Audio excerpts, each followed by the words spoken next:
Right now at 5, citizens of Galena gather and head to the city council meeting to talk about the Galena Police Department.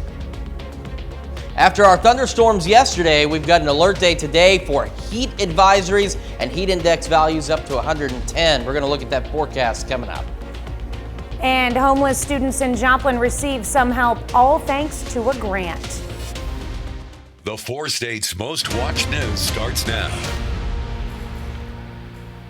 Good morning and welcome to the KOAM Morning News. It's 5 a.m. I'm Tanya Bach. I'm Chris Warner. I can't stand like that. I'm sorry. I forgot to grab my my box this morning. You guys have no idea how short I really am. Like, unless you've met me in person, you have no idea how short I'm going to really join you am. down here for a little bit. You're going to end up needing knee replacement surgery. So I tell you what, why don't we head on over to the forecast wall so Tanya does not lose a kneecap, and we'll find that box and we'll get that all squared away here for you. Let's talk about our heat advisories this morning. We've got them southeast Kansas until 8, northeast Oklahoma until 9, and then of course, as we've discussed with the different forecast offices, Bourbon, Crawford, Cherokee counties, and then the rest of southwest Missouri until 7, and that is because we could see, thank you, Tim just came down, took care of the box for us. Tim's a lot taller than I am too. It's a problem I have, I'm sorry. We have those heat advisories. Heat index values today could be up to 110 across the area, so something you need to be taking precautions. Remember, we put out an alert day for dangerous heat like this. We're not messing around, and you shouldn't be either. You need to take it just as seriously as if those heat advisories were tornado watches. Heat is just as dangerous. It can be just as deadly, especially if you're not taking precautions outside. Speaking of outside, here's a live look from the MoDOT camera at 20th and Range Line. We're looking good. Some cars moving along on the KDOT camera at 69 and East 520th Avenue, just south of Pittsburgh. And our camera at 7th and Range Line, of course, it is dark. I haven't figured it out yet, but I've determined now that the Joplin Regional Airport at certain points overnight now is no longer reporting sky conditions. And I don't know why yet. But we're sitting warm again, 75. Look at this, dew point 71, humidity 87%, a very muggy start out there. And we've got partly cloudy skies to start. We got 71 in Nevada, 72 Fort Scott, 70 in Iola, 76 Neodesha, Chanute, and Parsons, 74 Miami, and 73 Neosho. And as we get our morning started, we're looking to see some increasing clouds. We've got some thunderstorm clusters well off in southeastern Nebraska, and they should miss our area completely, but we could get some residual cloud cover from that. Doesn't stop us from getting warm. Low 90s by late morning. Highs today, upper 90s, lower 100s. Again, those heat index values pushing around the 110. We'll start to see the skies clear out a little later this evening, but no real relief from the heat even into the overnight hours as we stay close to 80 degrees for our overnight low. We'll go 100 degrees tomorrow, partly cloudy. Start to see a few thunderstorm chances, at least some scattered ones as we go into our Thursday. We're going to go low 90s though, and we're going to go even mid 80s by Friday. We get a brief break between Friday and Saturday, and then by the time we hit into next week, as you can see by next Monday, temperatures returning close to 100 degrees. Tanya? All right. Thanks, Chris. A single car crash claims the life of a northeast Oklahoma woman. Authorities say 44-year-old Lisa Hallbauer of Afton was driving on Oklahoma 10 southeast of Wyandotte in Ottawa County on Sunday. They say she went off the road an unknown reason and hit a tree. She died at the scene. Galena residents went before the city council to discuss alleged police misconduct. On Monday, the council heard from 2 Galena citizens with similar complaints. They claim Galena police do not treat everyone equally and claim officers have unfairly harassed specific individuals or families. One citizen claims an officer has threatened him with violence. And it creates a culture of rogueness and recklessness, and it creates a dangerous situation. You know, I have no choice but to take these people at their word that, hey, they intend to harm me. In the last 2 years, police have been continuing to patrol up and down my property. I've addressed this with the city and yourself, your mayor, and nothing has been done.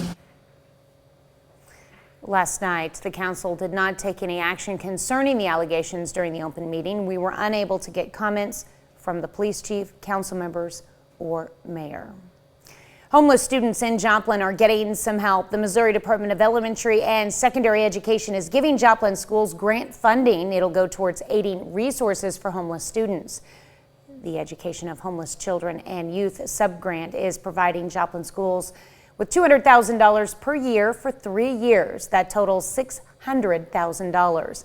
Among other things, it'll go towards a case manager to support families and a counselor to address mental health needs of homeless students. You can find out more on the funding on our KOAM News Now app. City of Joplin today opened its tree limb drop-off service. It started yesterday and runs through, yesterday it opened. Runs through Friday from 8:30 to 2 p.m. at 1702 North Schifferdecker Avenue. Residents can also bundle limbs and branches cut to 4-foot lengths or shorter and place them on their curbs on their trash service day. Investigators say a suspected gas leak is to blame for a house explosion in Missouri that sent 5 people to the hospital, including 2 young children. The explosion happened on Monday in St. Charles in the central eastern part of the state. Officials say 3 adults and 2 children suffered life-threatening burns in the explosion. They're getting treatment at a hospital. Reports say a person who contacted authorities said someone lit a candle inside the house before the explosion and fire. Several fire departments around the area helped put out the fire. A former U.S. Senator from Missouri has a new job. Former Senator Roy Blunt has been named to the board of directors for Southwest Airlines. The 73-year-old Republican represented Southwest Missouri in the U.S. House for 14 years and then served in the U.S. Senate from 2011 until January of this year. He did not seek re-election last year. Southwest Airline chairman says Blunt's experience as chairman of the Senate Aviation Subcommittee would be helpful for the airline. Southwest now has 15 directors. That's a look at this morning's top stories and weather in our first 7 minutes. Coming up on the KOAM Morning News, one former Rough Rider gets promoted. We'll have more details on who it is and where he's going in sports. Plus, it's been 1 year since 988 became available to use. Or something to talk about this morning. Have you ever used 988? And an antibody for RSV is approved to use on infants to help them avoid RSV this winter season. You're watching the KOAM Morning News. More real news in the morning. We'll be right back. Reactions to Ubrelvy can happen. Most common side effects were nausea and sleepiness. Ask about Ubrelvy.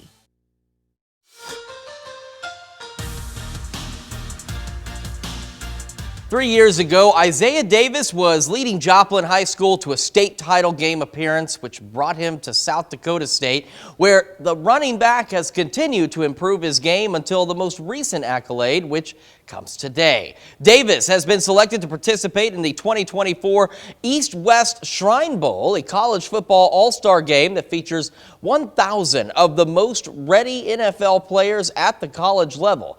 This will be played after Davis's senior year at SDSU, where he enters the season as a team captain and a first-team all-conference player. And it's even more impressive that Davis makes this game coming from a non-FBS school in South Dakota State. Out of the 1,000 participants, only 83 of them are from FCS, D2, or D3 colleges. In total, there are 179 different colleges that'll be represented in the game, and it'll be played this coming February in Frisco, Texas. On the baseball diamond, another former four-state athlete is moving up the ranks.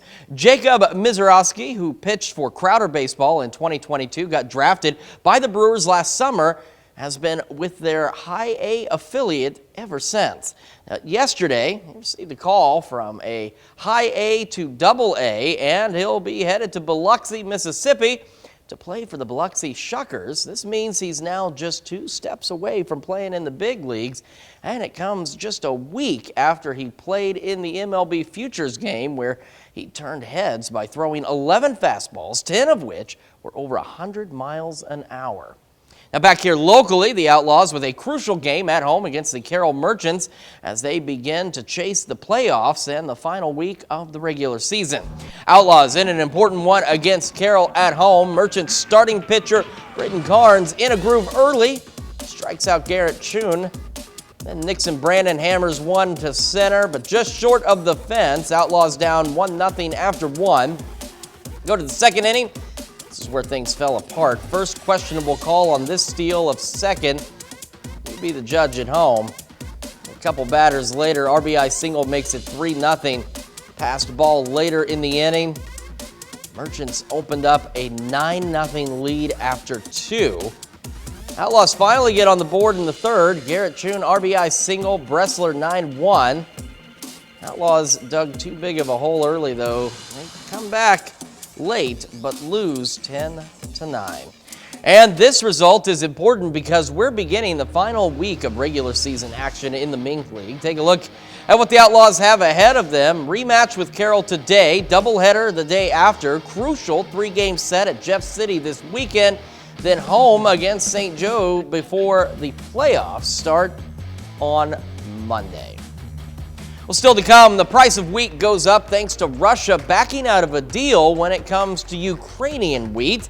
Plus, we got another check of that hot forecast across the area when the KOAM Morning News returns.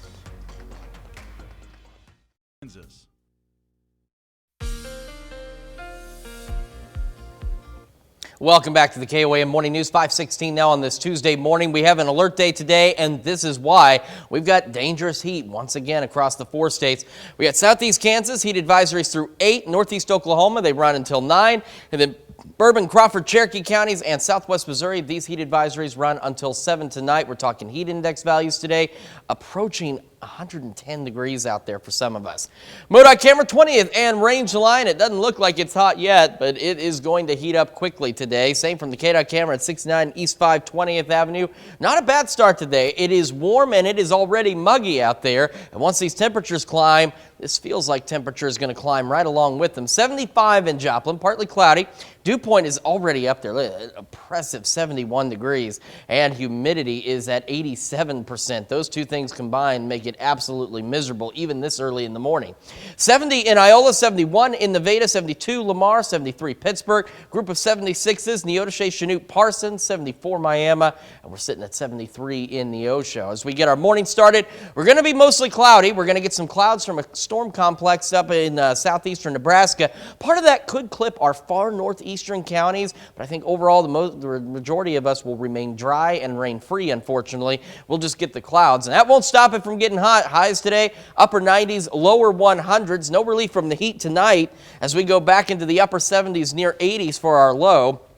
We got 100 tomorrow, and then we get some thunderstorm chances, at least some slightly better ones Thursday. That cools us down into the mid-80s by Friday, and then as we head into the start of next week, we go right back up near 100 degrees.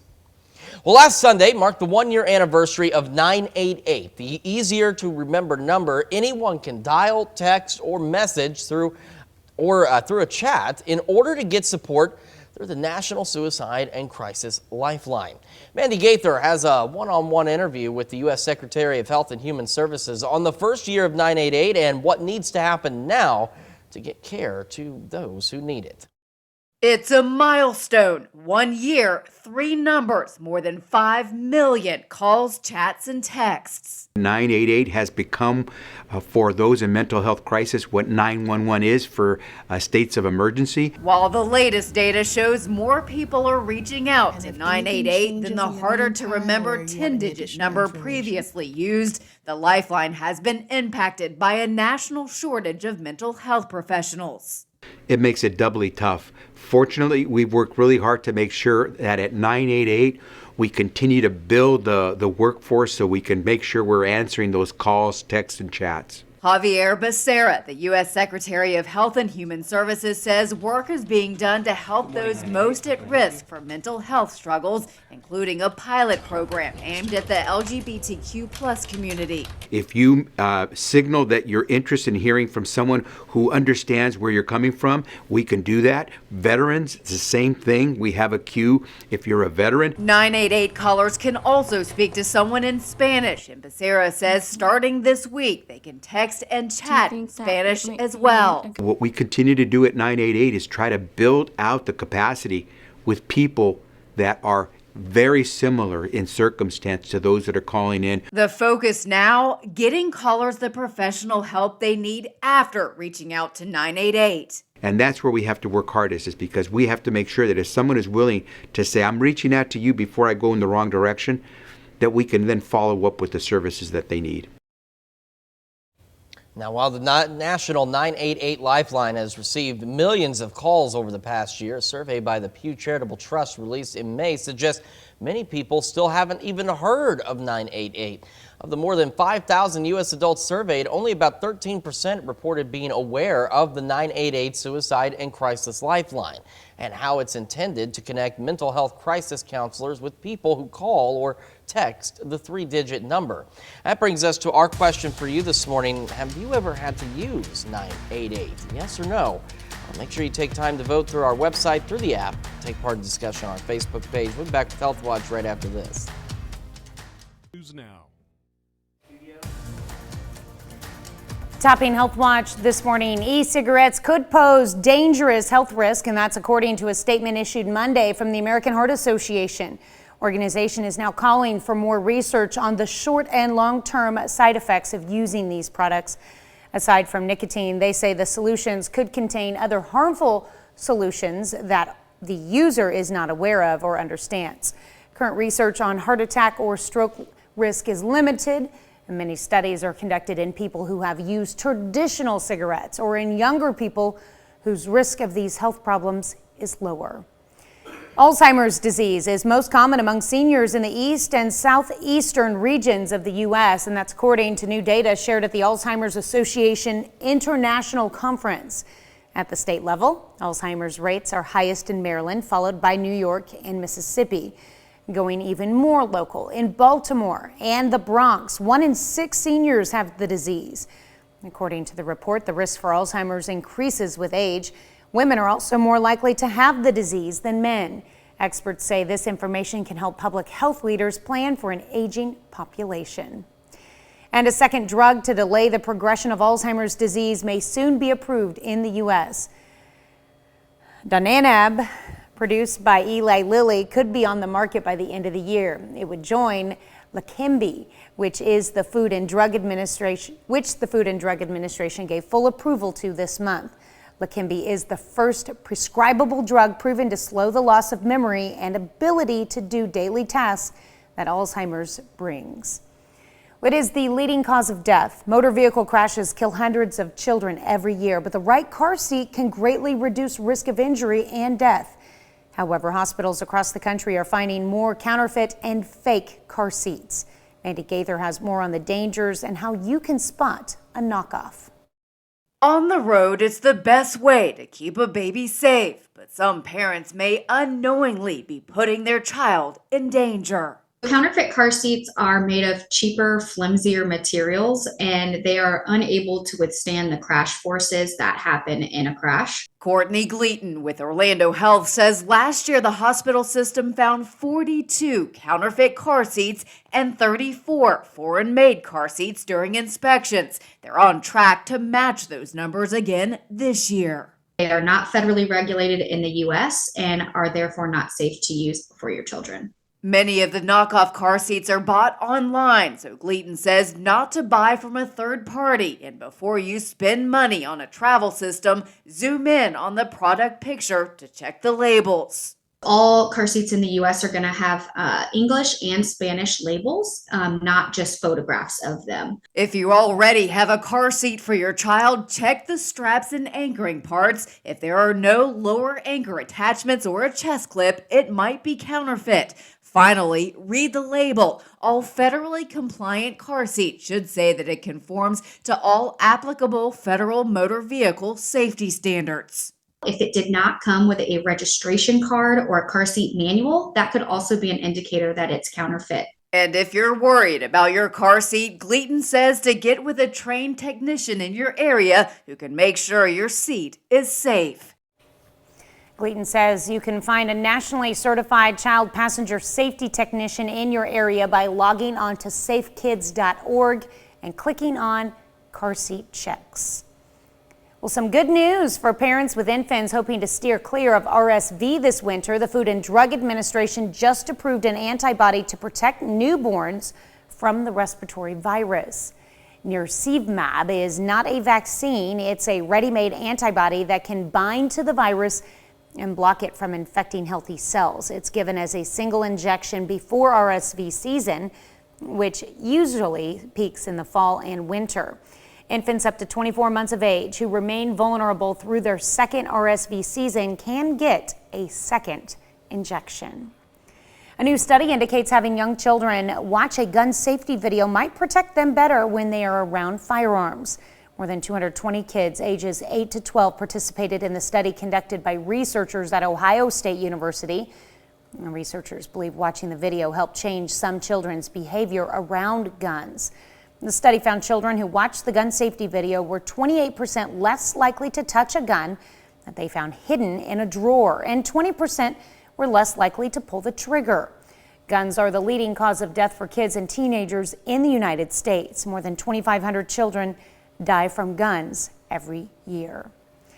Childhood immunization rates that fell during the COVID pandemic are on the rise, but they have not yet reached pre-pandemic levels. That's according to data released Monday by UNICEF and the World Health Organization. Researchers analyzed immunization data reported by 183 countries for routine vaccinations against 13 diseases. They found globally 4 million more children received routine immunizations last year than the year before.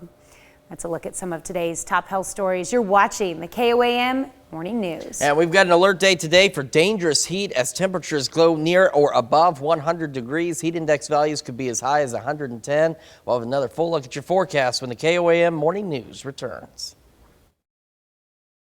You need, because we are here for you. Level.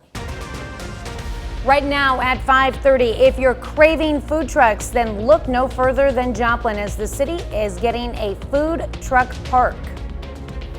We've got an alert day today with heat advisories, heat index values as high as 110. We'll take a look at that forecast coming up. And the Fort Scott School District celebrates the retirement of an employee who has been with the district for more than 40 years. The 4 states' most watched news starts now. Good morning and welcome to the KOAM Morning News. It's now 5:31. I'm Tanya Bach. I'm Chris Warner. So it's already warm and muggy outside. We're in the mid-70s. Dew points high, humidity's high, and that's going to contribute to the dangerous heat that we're expecting as we head into the afternoon. And we already have heat advisories that'll take effect later this morning and into the afternoon as well. So for southeast Kansas, they run until 8. Northeast Oklahoma, they run until 9. And then Bourbon, Crawford, Cherokee counties in southeast Kansas and then southwest Missouri, these ones run until 7. And that is because, again, we could see heat index values as high as 110 degrees today. So make sure you're taking precautions if you have to be outdoors, and if you can avoid being outdoors or limit your time, please do so. MoDOT camera 20th and range line, we're looking good so far. Same from the KDOT camera at 69 and East 520th Avenue. We are again already warm and muggy out there. We're at 75 in Joplin, dew point 71. Humidity is at 87% under partly cloudy skies. We've got warm temperatures around the air. A little cooler up to the north though. We got 71 Nevada, Iola, 72 Fort Scott, 76 is Neodesha, Chanute, Parsons, 75 Chitopa, 74 in Miami, and 72 in Neosho. So we do have a thunderstorm complex up in southeastern Nebraska that could potentially clip our far northeastern counties. I think the majority of us are going to remain dry and away from the thunderstorms, but it's going to be a big enough complex that's going to leave us mostly cloudy through most of our day. But those clouds don't stop us from heating up. By 11 a.m. already into the low 90s. Highs today, upper 90s, lower 100s out there despite those mostly cloudy skies. And then, of course, we'll see those peak heat index values later this afternoon, upwards of 110 degrees. We'll start to see some clearing as we head into the evening, start to go partly cloudy, but as you see, no relief from the heat here, still 84 by 10. And even overnight, we're still in the upper 70s, near 80 degrees for our low this evening. So again, just no relief whatsoever. And tomorrow's not looking much better. Could see highs pushing right around 100 degrees under partly cloudy skies. Then we'll get a system in here Thursday. Give some pop-up storms, but the big thing it does is it'll cool us down, at least briefly. Look at that, Friday back into the mid-80s, 90 on Saturday. By Sunday, we start to warm back up. Monday, we're near 100 degrees. And as we head into next week, boy, good time to take vacation, stay indoors, stay away from the heat as best you can, because we've got several days of triple-digit heat with pop-up storms possible as we head through the next work week. Tanya? All right, thanks, Chris. Well, the struggle for food truck vendors to find the perfect spot in Joplin might now be over. Where the Food Truck Parks is Joplin's newest food truck park. The goal to bring together community members and business owners. To one food truck owner, it's important to have a variety of things to do in Joplin. For the community, I just hope that we just another good place for people to come out and enjoy themselves and eat. Cause like I said, it's different things we can do out here. They have like cruise nights out here, so it's like people can come over here and hang out while they cruising down Main. And we can do different things over here. We can even maybe put a bounce house or something up here one day. Let kids come over here and enjoy it. So you just never know. The park is at 22nd and Main in Joplin. It currently has only 2 trucks, but patrons should expect to see up to 6 at a time within the next week. Park owner hopes to be open 6 days a week from 11 a.m. to 9 p.m. Fort Scott, Kansas School District is celebrating the career of one of its longest tenured staff members. Connie Billionis is retiring after 42 years with the district. She started as the secretary for the Fort Scott Middle School before transferring to the district's Board of Education as deputy clerk and administrative assistant to the superintendent. There have been so many ups and downs, so many changes. I've worked for 8 different superintendents, and it has been pure pleasure. I love the school district. I love the teachers and the students and the staff. I've started at the middle school, worked there for 13 years, and the remaining of the years here at the board office, and having the opportunity to meet so many people, lifelong friends. Connie says she plans to spend more time with her husband and grandkids during her retirement. Well, some kids in Pittsburgh had a chance to learn about careers in the healthcare field. The Community Health Center of Southeast Kansas hosted the Inspire Health Academy. It's a camp for junior high and high school students to get some hands-on experience through healthcare-related activities. Officials say they want to foster interest in healthcare to inspire the next generation of doctors and nurses. Healthcare is more important than a lot of other stuff, because then you could learn if like someone gets hurt or they bleed out, they're gonna bleed out, you could wrap it up or something, and you can learn how to do stuff. Like we went to the dental station and we learned how to fix like cavities and stuff. The students also learned how to do CPR and looked at imaging equipment. Pretty cool. A new way to cool down made its way to Wyandotte, Oklahoma. On Monday, the Eastern Shawnee Splash Pad hosted its grand opening with local families taking part. Symbols of the Eastern Shawnee tribe are scattered throughout the complex. Our emblem, our logo, is indeed a circle, which means a oneness, no beginning, no end. We're all one. And in that, we believe that the Creator created animals before creating human beings and gave those animals gifts and positive elements. Splash Pad is at 10205 South Blue Jacket Road. It's open to the public for the remainder of the summer. Well, this morning we're discussing using 988. It's a milestone. 1 year, 3 numbers, more than 5 million calls, chats, and texts. And while the latest data shows more people are calling 988 than the harder to remember 10-digit number that was previously used, the Lifeline has been impacted by a national shortage of mental health professionals. Javier Becerra, the U.S. Secretary of Health and Human Services, says work is on its way to help those most at risk for mental health struggles, including a pilot program aimed at the LGBTQ plus community. 988 callers can also speak to someone in Spanish. And that brings us to our question for you this morning. Have you ever had to use 988? So far, 100% of you say that you have not. I also know, though, that if you know someone who might be experiencing a crisis, I believe you can also use 988 to get some assistance to them. Just as if your neighbor's house was on fire and maybe they weren't home or they were unaware, you'd call 911 for them if you needed to. So, yes.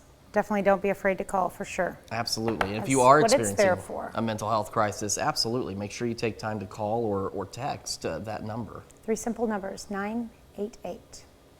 Well, that's a look at our top news stories. Coming up this half hour on the KOAM Morning News, one man's trash is another man's treasure as an old barn becomes a safe haven for old signs. Plus, a mysterious object is found on an Australian beach. We'll have the latest.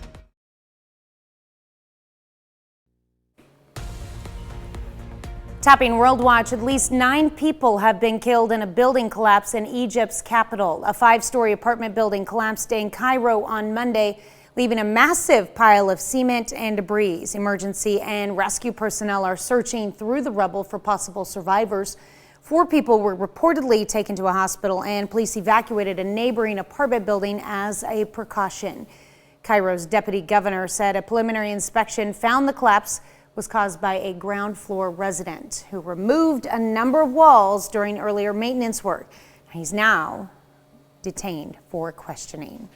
Sad sight on a beach in Scotland. Over 50 pilot whales have died after a mass stranding on a beach in the Isle of Lewis. It's the largest mass stranding the country has seen in decades.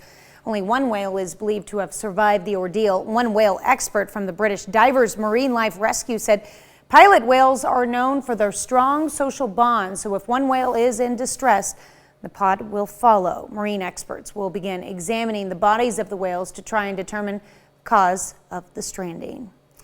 Wheat prices are rising after Russia says it's backing out of the Ukraine grain deal on Monday. Wheat futures jumped up 3.4% on the Chicago market to $6.84 a bushel, which is about 60 pounds. Russian government officials say the country is withdrawing from the international deal that let Ukraine resume shipping grain from some of its Black Sea ports. Russia says it's willing to re-enter the deal if demands on sanctions against its food and fertilizer exports are met.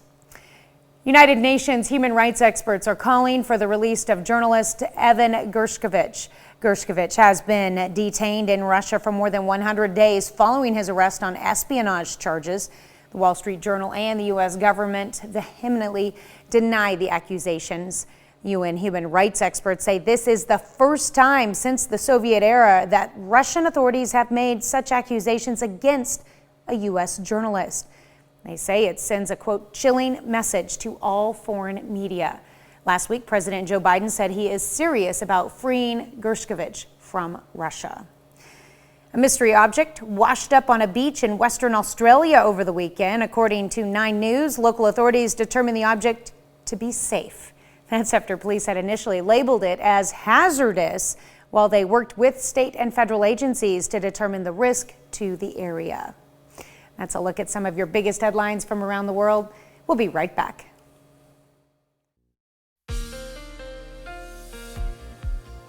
Welcome back to the KOAM Morning News, 5:46 now on this Tuesday morning. We've got an alert day, and this is why. We've got heat advisories across the majority of the area as we head into the evening hours tonight.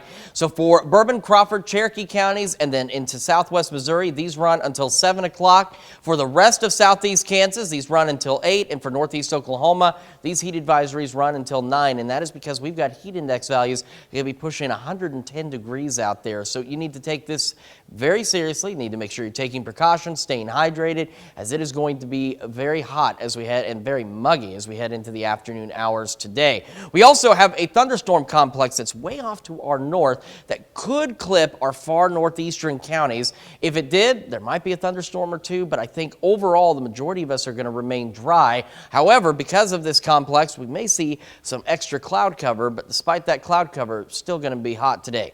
MoDOT camera 20th and range line looking off roughly to the west-northwest. You can see starting to get a little more daylight in the sky. Same from the KDOT camera at 69 and East 520th Avenue, just south of Pittsburgh. But what these two cameras don't tell you is how warm and muggy it already is out there. So more daylight at our camera, 7th and range line. We're looking at some partly cloudy skies, 75. Dew point is already 71. Humidity is at 87%. And those high humidities, high dew points are going to continue, and that's what's going to make for those dangerous heat index values later today. We got 76 Neodesha, Chanute, Parsons, 74 Yates Center, Miami, 75 Carthage, 72 Lamar and Fort Scott, and 71 in Nevada. As we get our morning started, we've got mostly cloudy skies. We're going to go into the low 90s by 11 a.m.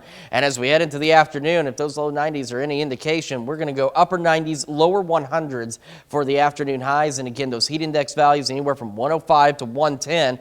And we'll still be mostly cloudy. We'll start to see some clearing as we head into the evening, start to go partly cloudy, but that's still no relief from the heat. 95 at 8, 84 by 10. Overnight lows near 80 tonight, so not at one night you can even leave the windows open because it's still going to be a bit too toasty out there and it's still a bit too muggy to do so.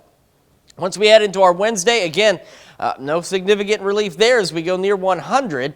And then by Thursday, we're going to see a system come in. It may generate a few pop-up thunderstorms or some scattered thunderstorms as we head into Thursday. So we'll keep an eye on that because we definitely need the rain. But the next big thing it does is it really kicks our temperatures down. We're going to go low 90s Thursday, mid 80s by Friday. It's almost going to feel like winter out there compared to 105 degrees.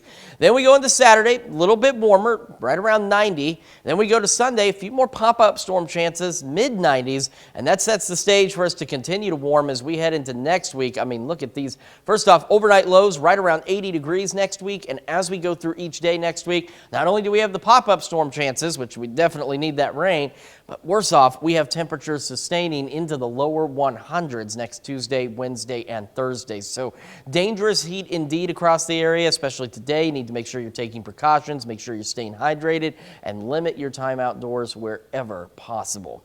That's a check of your forecast. We'll be back with more of the KOAM Morning News right after this. Provider, I choose Phoenix. You can even reach out. Call and ask to speak to our care team. It may be a cliche, but it's true. One man's trash is another man's treasure. In Wausau, there is a particular barn, and that's become a selfie moment for some. Dale Ryman has how Dick Wick turned his old barn into an unofficial historical marker. When driving along Highway 52 in and out of Wausau, you'll pass by this barn. Well, I bought it in the early 1990s. One corner at a time. Reinforced those with steel beams. Dick Week has rebuilt the old barn. Basically did everything by myself, and it was completely overcome by brush, and you could hardly see the barn. A self-described old guy with a bad habit of collecting. Tractor collection, old car collection, bamboo fly rod, wood canoes, you name it, just about anything. Including the antique signs that decorate it today. I tried to get all porcelain, but they get really, really expensive. Approximately 115 signs hang on three sides. Each one has a story, starting with number 1. On that end there is a Texaco sign, and it was one of the first signs I bought. It's about 6 feet tall, it's porcelain, and I got it done on Iola. And we had 2 guys go up the ladder, and then we had 2 guys inside with a rope that got it up there. On the inside, the barn is used for storing items from Dick's hobbies, top and bottom. This is full of signs and vehicles down here. I have signs all over there. Behind this, I have 3 VW. Definitely his baby, yeah. When Linda married Dick last year, she knew what came with their union. I think it's great. You need to have something to, fill your time that you enjoy. The tour through the past continues beyond the barn. A graveyard, if you will, for old gas station signs. Never had a inkling that that's how it would turn out. Then there's the rusted out fire truck, an ode to his 24 years as a volunteer fireman with the town of Wausau. Now at 73, the retired teacher is done adding signs to his property and says he'll enjoy it for what it is. Texaco sign that I paid $50 for. They're asking $3,000 or $4,000. And every month there are auctions nationwide where they just sell. I mean, people have huge collections, thousands and thousands of dollars they pay for signs, and I'm not in that league. So keep in mind, what's old to you would be new to someone else. Before you think about throwing something in the garbage, somebody might enjoy it. That's for sure. The American Pickers would certainly have a heyday in that barn. And it is certainly a conversation piece. Their most memorable visit came when a couple stopped by from Tomahawk. The husband was battling Alzheimer's, but he enjoyed the sign so much and talking with the Weeks that he came out of that shell and was able to continue the conversation with his wife on their way home. That's pretty nice. We'll be right back. The gift of true comfort this sunny down with up to $2,000 in tax credits and savings. GoPascal.com. Soccer legend Lionel Messi gets upstaged by his own son, Thiago Messi, during his official Inter Miami presentation ceremony. Little boy stole the show by pulling off a move while his dad was celebrating with the public. Messi, who is 36 years old, is one of the most decorated athletes ever, winning the prestigious Ballon d'Or award 7 times, and was part of the World Cup winning Argentinian side last year. Forest County Sheriff's Office got a call Sunday for a camel on the loose. Clyde the camel lives on a farm with bison and zebras. When he was found outside strolling along the fence, Clyde appeared to be really interested in the deputy's hat, so they used that to lead him back to his enclosure. Looks like we got an alert day today as we've got dangerous heat index values pushing 105, 110. Will be mostly cloudy as we get our morning started. We could see a stray shower or thunderstorm in our far northeastern counties. I think the majority of us will remain dry, but we'll keep an eye on that thunderstorm complex out there. We'll go low 90s by late morning though, and as we head into the afternoon, it is hot. Upper 90s, lower 100s for highs. Despite the clouds, still hot, muggy out there, and no relief from the heat through the evening. We'll start to go partly cloudy into the evening, and even overnight we're still pushing near 80 degrees out there, pushing up to close to 100 tomorrow, partly cloudy, and then a system comes in Thursday, gives us a few thunderstorm chances, but better, it knocks our temperatures down Thursday, Friday, and Saturday. Look at Friday, mid-80s, not bad. And we start to warm back up though as we head into next week, temperatures back near 100 by Monday. We'll be back with more of the KOAM Morning News right after this.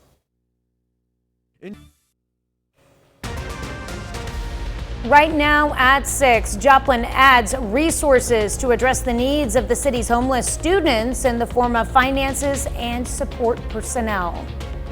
And we've got ourselves an alert day today with heat advisories out there, heat index values 105 to 110. We'll take a look at that forecast coming up.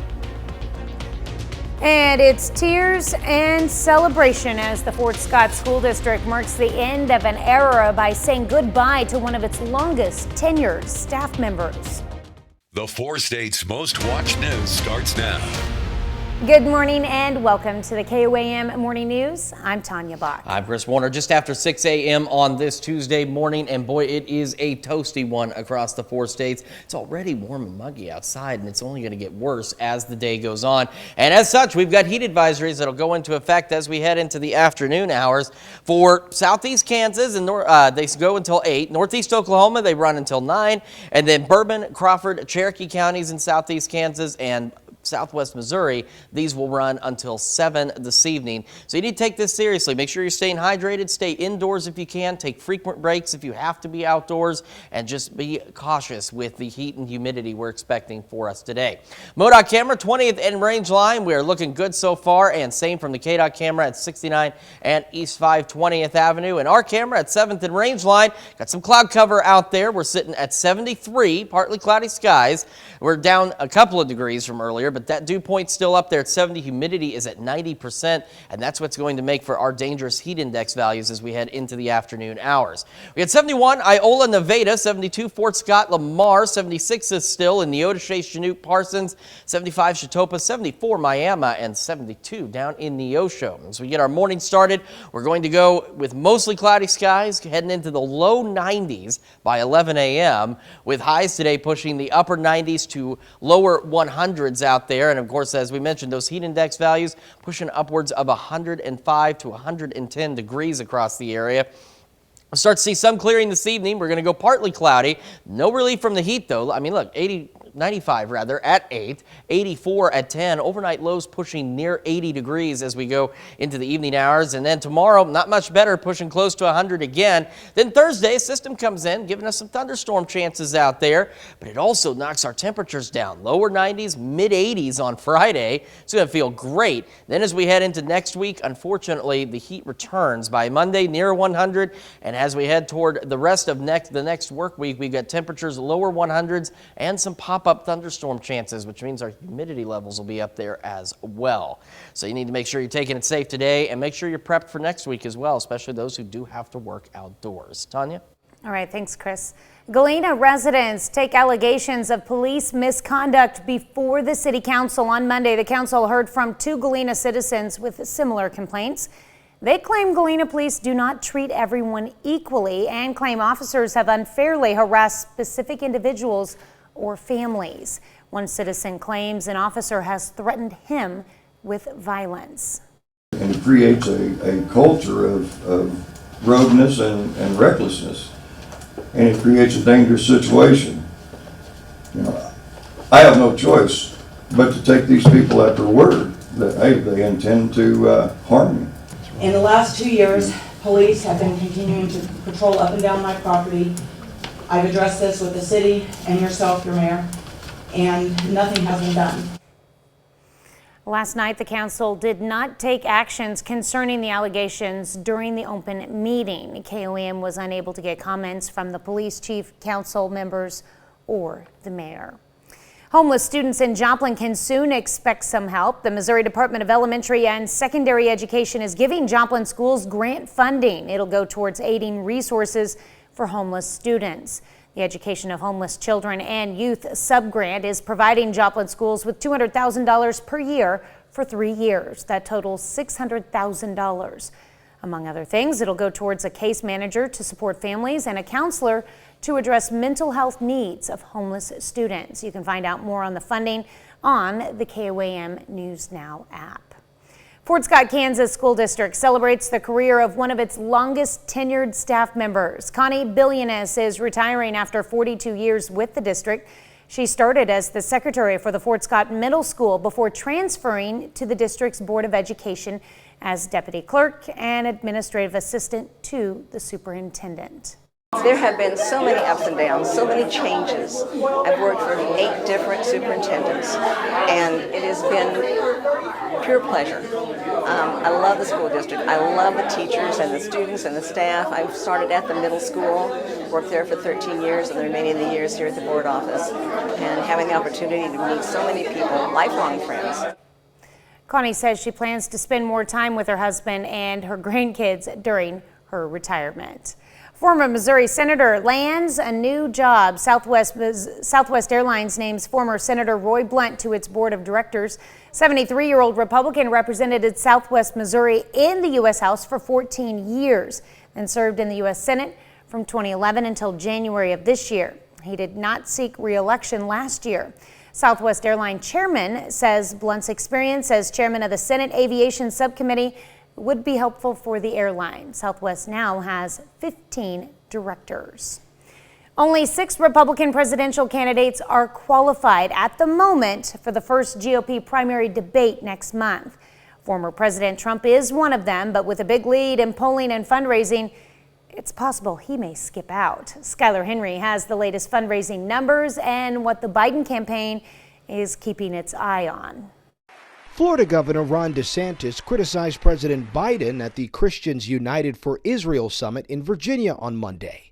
Biden does not know what he's doing. But if the Republican presidential candidate wants to take on Mr. Biden in the general election next year, he needs to focus first on former President Trump. New fundraising numbers match the polls, showing Trump with a major financial advantage over his GOP rivals. Trump raised $35 million from April to June, while DeSantis took in around $20 million. No one else brought in more than $8 million. The great silent majority is rising like never before. Trump still hasn't said whether he'll attend next month's debate, which could hinder any opponent's chances at landing any significant blows against him. In this Republican primary, there is one lane to the nomination, and that lane is right through Donald Trump. He's at the head of it. On the Democratic side, President Biden and the DNC reported a $72 million haul in the second quarter.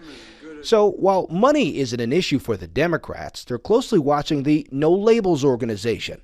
The group, which bills itself as bipartisan, is pondering a third-party run, possibly led by Senator Joe Manchin, the moderate Democrat from West Virginia. Skylar Henry, CBS News, Washington. Manchin headlined a town hall in New Hampshire last night. No Labels co-chairperson Joe Lieberman insisted the group will stay out of the 2024 U.S. presidential race if polling shows its candidate would play a spoiler role by helping to elect either the Democratic or Republican nominee. To be the first to see breaking news, weather, and sports, you can download the KOAM News app. It's available free of charge in the Apple App Store and the Google Play Store. Just search for the KOAM News app. That's a look at this morning's top stories and weather in our first 7 minutes. Coming up on the KOAM Morning News, summertime tends to mean a nationwide shortage of blood. We've got the details on why blood donations mean so much to the community. Plus, security footage shows a worker fall 150 feet from a bridge into the Detroit River and survive thanks to the quick thinking of nearby witnesses. And Chris returns with another look at your forecast and a heat advisory for dangerously hot temperatures. You're watching the KOAM Morning News. More real news in the morning. We'll be right back. About Skyrizi, the #1 dermatologist prescribed biologic in psoriasis. Learn how AbbVie could help you save.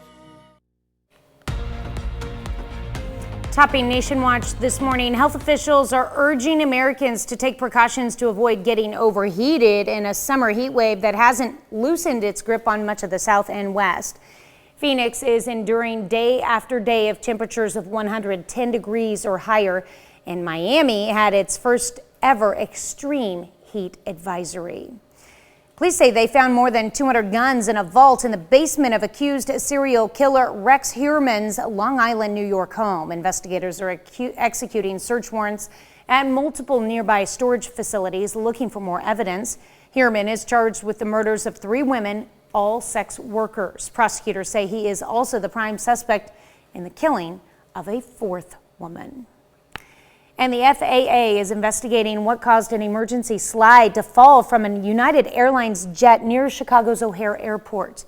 You can see the chute that landed in a backyard. Maintenance workers say they discovered the slide was missing when the plane safely landed in Chicago from Zurich, Switzerland. No one was hurt. A Florida neighborhood is experiencing a bunny boom. Between 60 and 100 lionhead rabbits are living in Wilton Manors, Florida, near Fort Lauderdale. One resident explains a neighbor left her rabbits in the street when she moved a couple of years ago. And since they were not spayed or neutered, the animals multiplied.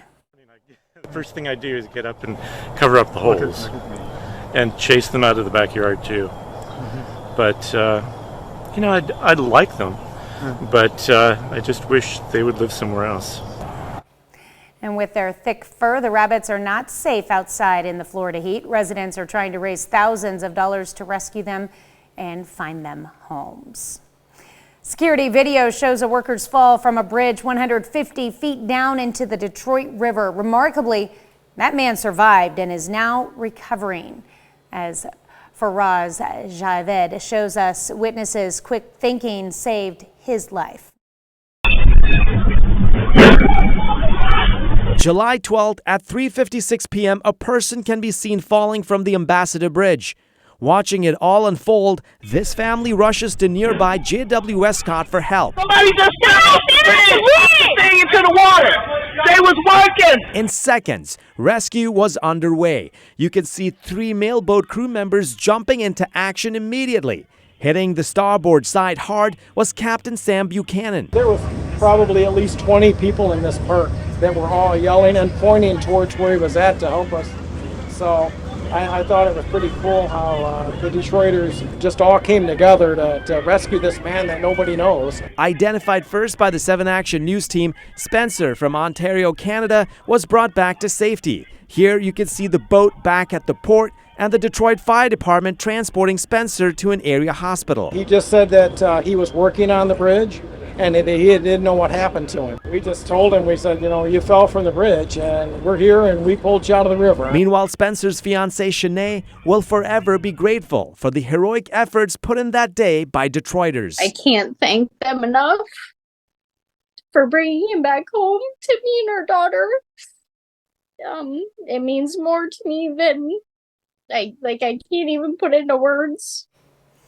Spencer was released from the hospital last Friday. He is recovering back home and grateful for all the prayers and, most importantly, those who saved his life. That's a look at some of today's top national stories. Here's Chris with a look at your forecast.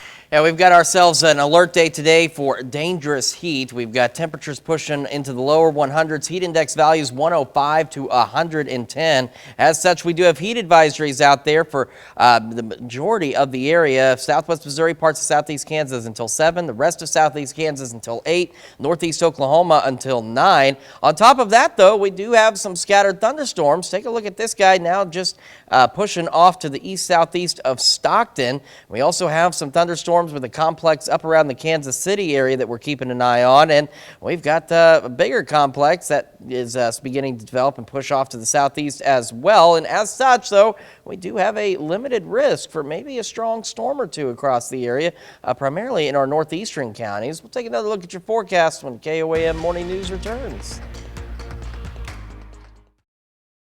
Water damage. They're back, baby. Monday, August 14th. Sign up required. Welcome back to the KOAM Morning News, 6:18 now on this Tuesday. So we've got an alert day today for the dangerous heat that we're expecting as we head into the afternoon. We've got heat advisories, as you can see, for majority of the area for Bourbon, Crawford, Cherokee counties in southeast Kansas and into southwest Missouri. These run until 7. As we go for the rest of southeast Kansas, these run until 8. And for northeast Oklahoma, these run until 9 p.m. tonight. So quick reminder as to why there's so many different times on these is because we've got 3 different forecast offices that happen to cover our particular area. We've got Tulsa, Wichita, and Springfield. So they're not always going to agree on exactly what's going on and how long it needs to be going on. That's why we have so many different expiration times.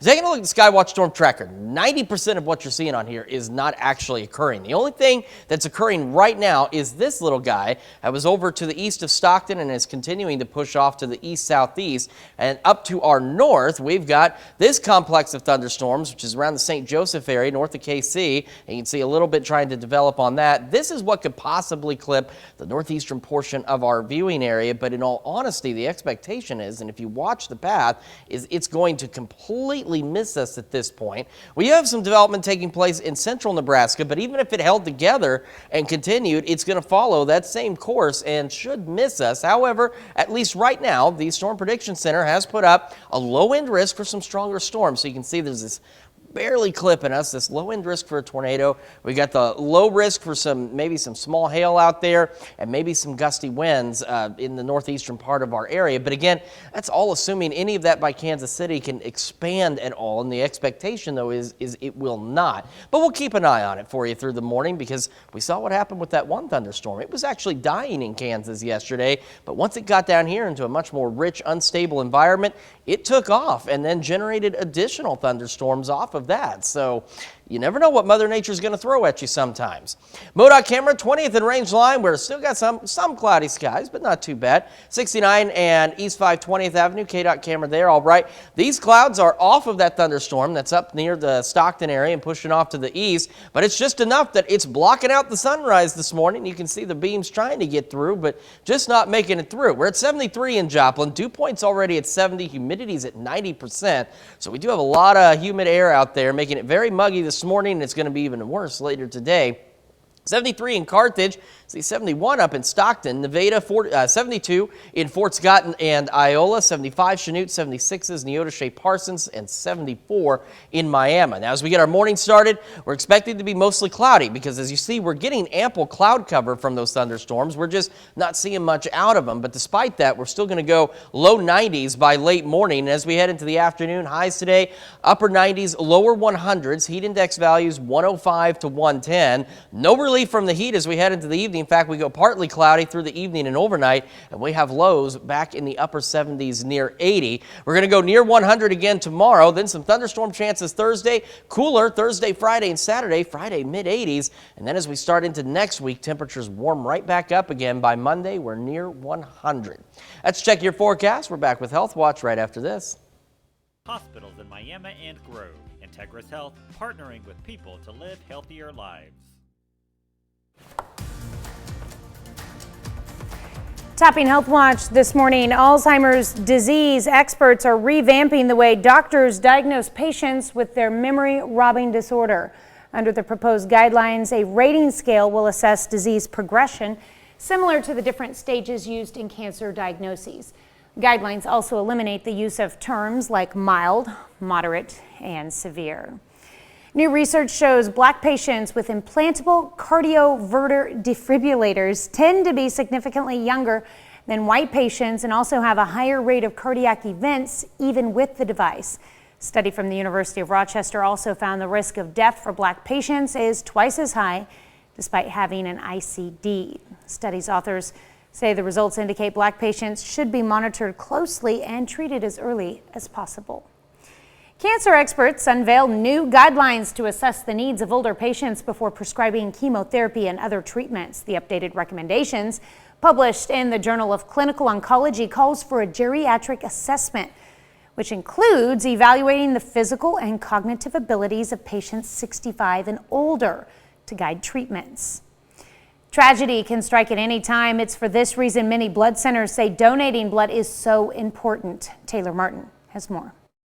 You never know when there's going to be, a tragedy like a shooting or a car accident, or just some health emergency where someone is going to need blood. The Red Cross says a single car accident victim can require up to 100 units of blood, and it could even be someone close to you. Every household in the CSRA on average will use blood at some point. Every family is going to be touched by blood transfusion. It only takes 30 to 45 minutes, but the process from the time you donate to the time it's passed on to someone in need could take up to 48 hours. Right, when you donate blood, you see it there and it looks like it's ready to go, but there's actually a lot behind the scenes before it can be transfused. And one of the most important things is for us to test it to make sure that it is safe to go into somebody else. It's why the president of Shepherd Community Blood Center encourages people to think of donating as less of a choice and more of a community responsibility.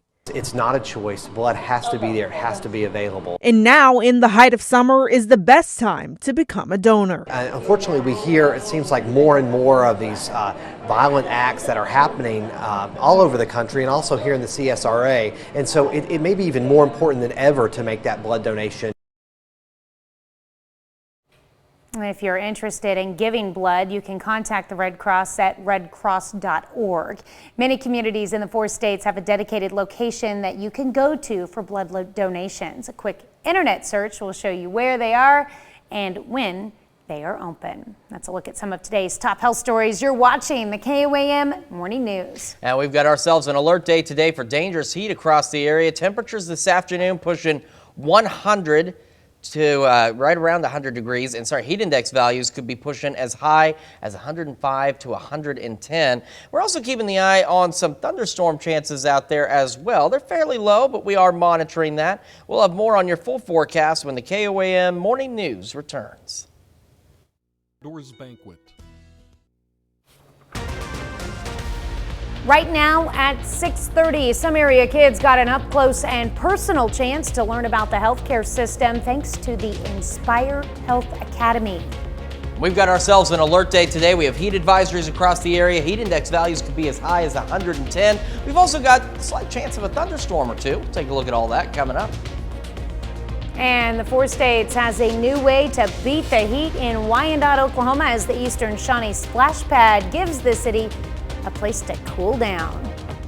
The 4 states' most watched news starts now. Good morning and welcome to the KOAM Morning News. It's now 6:30. I'm Tanya Bach. I'm Chris Warner. So it's already warm and muggy out there across the area, and it's only going to get hotter and more humid as we head into the afternoon. That's why we have heat advisories for the majority of the area, running at the latest until 9 p.m. this evening. So if you are in these areas, which again is pretty much the entire viewing area, you need to make sure that you're taking precautions, staying hydrated, taking frequent breaks if you have to be outdoors, and if you don't have to be outdoors, trying to stay in as much as possible. Again, as we'll have heat index values pushing 105 to 110. Skywatch Storm Tracker, it is a mess. 90% of what you're seeing here is not actually happening. The only thing in our immediate area, which is just exiting our viewing area, that's really happening is this storm now north of Springfield, east of Stockton, right over the Bolivar area. started off near Stockton and just continued to push on off to the east-southeast. We've also got a complex of thunderstorms north of Kansas City around the St. Joseph area, and we've got some development taking place on the southern edge of it. There's the remote possibility that this could impact our northeastern counties. There's also the possibility it might trigger a couple of storms a little further to the south that could get into our northeastern counties. And we've also got thunderstorms back across central Nebraska. Now, even if these held their strength and continued to push off, they would hit the Kansas City area and should avoid us completely. But we will continue to monitor these thunderstorms. And the other way you can tell that most of this is not real is if you look at this loop over the last 3 hours, none of that's really moving.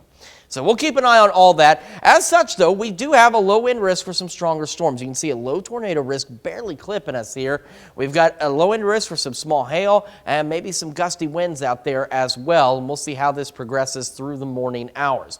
MoDOT camera 20th and range line. We've got mostly cloudy skies out there. Same from the KDOT camera at 69 and East 520th Avenue. And we look at our camera at 7th and range line.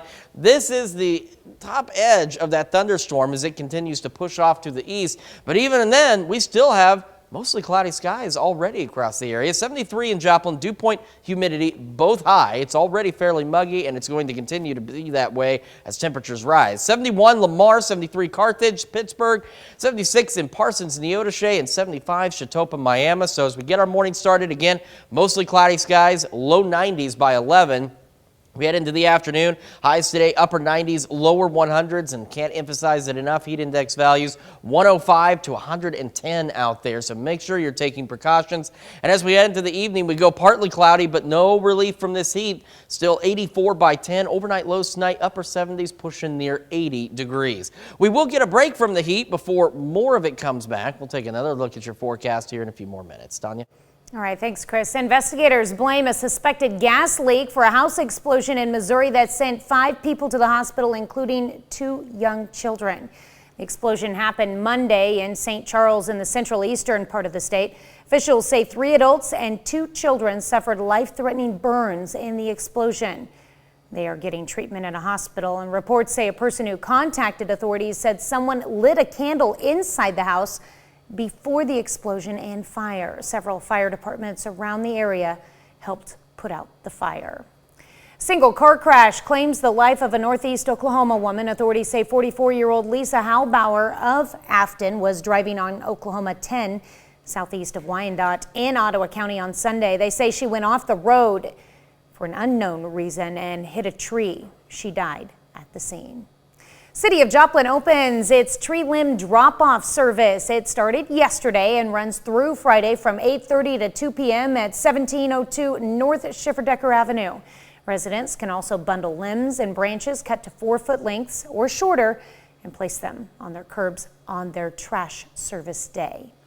Well, some kids in Pittsburgh got a chance to learn about careers in the healthcare field. The Community Health Center of Southeast Kansas hosted the Inspire Health Academy. It's a camp for junior high and high school students to get some hands-on experience through healthcare-related activities.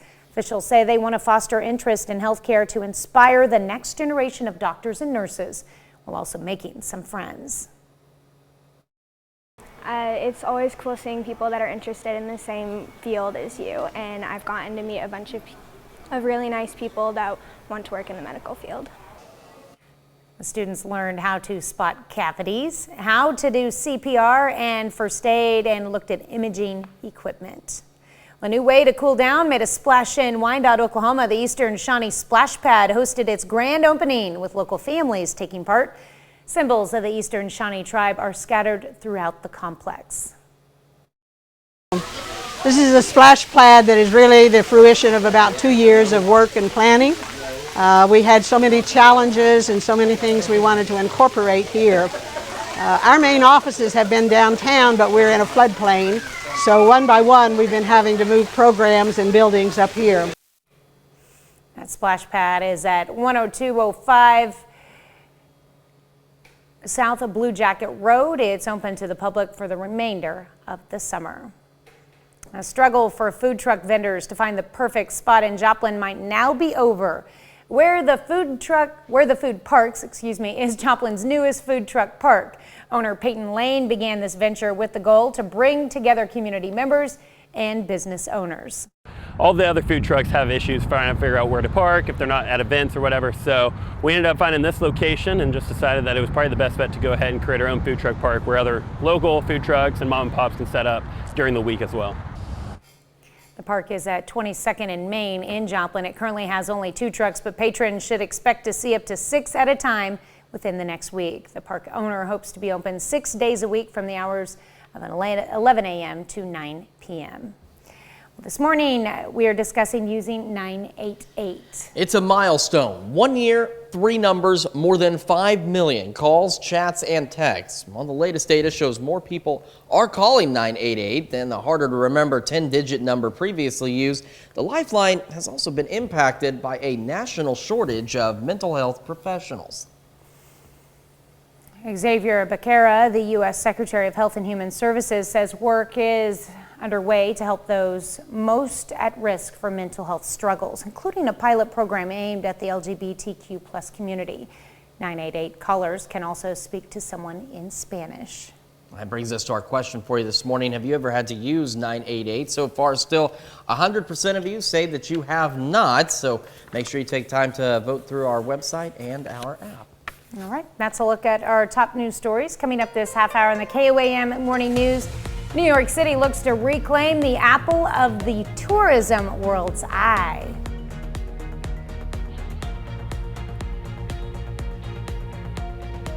Show you around some of the city's hotel options. Plus, we've got an alert day for heat advisories across the area, dangerous heat, and maybe even a couple of thunderstorm chances. We'll take another look at your forecast when we come back.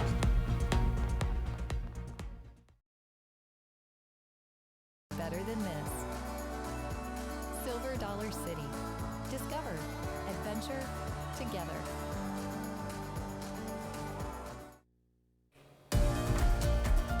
In Consumer Watch this morning, Vermont Senator Bernie Sanders visited the White House yesterday to meet with President Biden and labor organizers to discuss ways to increase membership in unions. The meeting took place as entertainment unions representing actors and writers have shut down film and TV production, and UPS drivers could also walk off the job.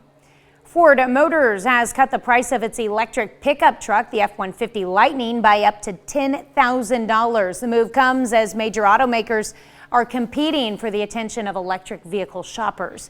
Ford says it was able to drop prices because access to raw materials for the truck's battery is improving, and that it has upgraded its suburban Detroit factory where the truck is manufactured. Music mogul Sean Diddy Combs is spearheading a new online marketplace called Empower Global, which specifically features Black-owned businesses. Combs told the AP he wants to create a Black Wall Street through the e-commerce platform, which recently launched. Combs said he is not looking to benefit financially from Empower Global, which lets people buy products exclusively created and sold by Black entrepreneurs. NYC in 2023 is booming. New York is expected to attract almost as many tourists this year than before the pandemic. Wendy Gillette brings us inside a few of the city's new hotel options. Craig and Judy Pluta, who live near Milwaukee, recently visited New York City, taking in Times Square. It seems like everything is back, vibrant. People look like they're having a very good time. They're two of more than 63 million tourists expected to visit New York this year, compared to over 66 million in 2019. They're finding neighborhoods with dozens of new hotel options, including the Wall Street Hotel in the financial district. The historic building offers both city and East River views, an old-school bar, French brasserie with romantic nooks, and plenty of pearls because of its owner, the Paspali Group, an Australian family. The South Sea pearling industry is actually what they are fundamentally known for, and essentially what they wanted to bring to life here in New York City as well. This is one of the rooms at another new option, Beria Phuket, New York. It brings a touch of Paris to the city that never sleeps. Lavender brightens the rooftop restaurant. There's a French pillow mist and bath products, and new takes on classic French pastries at Brasserie Phuket. Plus a spa and a movie theater in the shadow of the rebuilt World Trade Center. Tribeca was lacking a great hotel. We needed something to bring this neighborhood to life. Georgian Hotels New York City is bringing life to the Nomad District with its daily entertainment offerings and just under 1 million square feet of space, including an expansive rooftop terrace and pool club looking up at the Empire State Building. Once you walk in the door, there's this very playful vibe and there's something for everyone. That translates into bursts of color, funky artwork, and mini bar offering of a couples kit as day turns to night. Wendy Gillette, CBS News, New York. And all about 6 new hotels have opened in New York City in the past year and a half, including an Aman, 2 Moxies, and a Pintree. That's it for Consumer Watch. Here's Chris with another look at your forecast. And we've got ourselves an alert day today for dangerous heat. We're looking at temperatures upper 90s, lower 100s, and heat index values anywhere from 105 to 110. We're also keeping our eye on the possibility of at least a couple of thunderstorms out there as well. We're going to take a complete look at your full forecast here in just a few more minutes. We've also got our daily celebration of birthdays and anniversaries just around the corner. But why don't we make a little detour and check out what these folks are getting ready to do on CBS Mornings. I'm Nate Burleson. Coming up on CBS Mornings, 2-time Pulitzer Prize-winning author Colson Whitehead joins us to discuss his new book, and we'll also get his thoughts on the growing concerns over book banning. That's coming up on CBS Mornings. Good morning, I'm Roy Addis with the KOAM News Now Business Brief. I am back in another beautiful...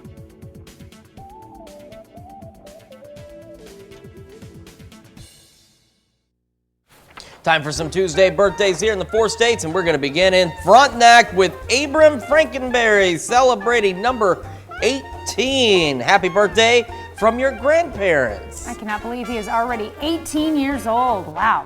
Darcy Miller turning 20 years old this year in Girard. That's her on the right there. Happy birthday, Darcy. And we've got Courtney Edwards celebrating number 23 in Chanute. Says, happy birthday from Mama, love you. And Samantha Boyer is now, I skipped Samantha. Maybe we'll come back to you. Kyle Tedlock is 34 in Frontenac. Happy birthday to Kyle. And we've also got Jay Manley turning 44 in Chanute. Happy birthday, Jay. It looks like we did miss Samantha Boyer. She's celebrating birthday number 34 in Walnut also. All right. And if we can find your picture, we'll get it on tomorrow for you, Samantha. We will. Sorry about that. And let's see, we've got Marlene Clark celebrating birthday number 76 this year in Crestline. And Ken Kelly celebrating number 78 in Columbus. Happy birthday, Ken. Oh, I love that picture. Sunflowers. And our list goes on. We've got Donna Boudreau celebrating a happy birthday. And V. Wells in Baxter Springs, another year wiser. Happy birthday, V. And it's time for the Bugney family to celebrate. Sean and Haley Bugney, 14 years of wedded bliss in Frontenac, Kansas. All right, we love celebrating birthdays and anniversaries with you. Tanya, where do they need to send these pictures and information to? All they have to do is email them for birthdays or anniversaries to this one email, birthdays@KOAMnewsnow.com. And of course, while you're on our website, make sure you take time to sign up for the KOAM Birthday Club. You get some great deals from local businesses. Additionally, you get a special birthday message from your friends here at KOAM. Make sure you head over KOAMnewsnow.com. Sign up for that birthday club today. All right, let's take a look at what we've got going on in terms of weather. We have an alert day today for the dangerous heat. We have heat advisories across the area for the majority of us. They run until 7, 8, and 9 p.m. across the area. So you've got heat index values today, 105 to 110 out there. We're also keeping our eye on the possibility of a thunderstorm or two. Now, again, as we've mentioned, most of what's on this radar is just a lot of ground clutter and just bad radar images. These are not actually things that are happening. This little guy over here that's now north of Springfield, boy, no matter where I move, I'm just right in its way, continuing to push on off to the east-southeast, so now between Buffalo and Springfield on 65. That is the one storm that's nearest to us, but just outside of our immediate area. Then we've got this complex of thunderstorms in between St. Joe and Kansas City, and that's continuing to push off to the south and to the east. And then we've got this complex of thunderstorms now taking shape over parts of central Nebraska. Now, our radar network doesn't go that far north, so that's why this doesn't look as impressive as what it really is. This complex is what could eventually clip the northeastern parts of our viewing area as we head into the afternoon if it holds together. And because of that possibility, at least right now, our friends at the Storm Prediction Center have put up a low-end tornado risk that barely clips us. Then we've got a risk for maybe some small hail and perhaps some gusty winds. So it's something we will keep an eye on as we head through the morning, see if it continues its course down our direction, if it holds together, or if it's going to fall apart. We'll keep you updated with that thunderstorm complex, but the majority of us, unfortunately, going to remain dry and hot. We're already mostly cloudy, though. MoDOT camera 20th and Range Line, no sunshine there. Same from the KDOT camera at 69 and East 520th Avenue. And you might be going, oh, hey, great, we got cloudy skies. Unfortunately, that's not going to make a darn bit of difference for our temperatures today. We're already at 73 in Joplin, and our dew point is up there at 70, humidity 90%, so already fairly muggy out there. And as our temperatures rise through the day, it's going to get a lot worse.